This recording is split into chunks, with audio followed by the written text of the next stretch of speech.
I almost closed Clippie AI after the first upload.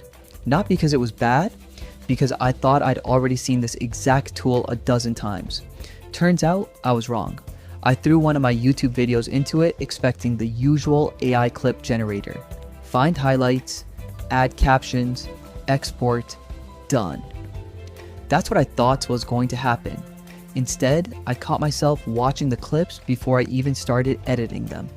Some of the moments it picked were actually better than the ones I would have chosen, not all of them, but enough that I stopped assuming I knew what the AI was going to do next, so I kept pushing it.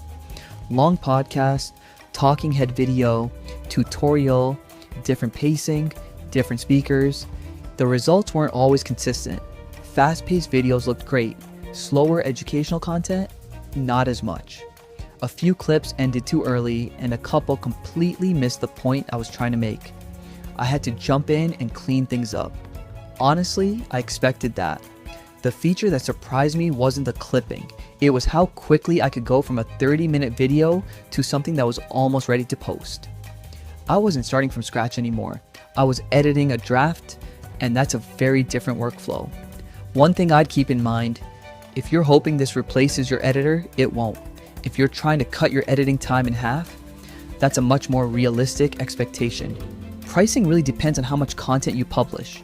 If you're making shorts every day, the time savings could easily justify it. If you're uploading once a month, I'd think twice before paying. So, would I use Clippie AI again? Yeah, not because it gets everything right, because it gets enough right that I spend less time staring at a timeline looking for the perfect clip. And if you're comparing Clippie AI with another AI clip generator, don't judge them by the demo videos.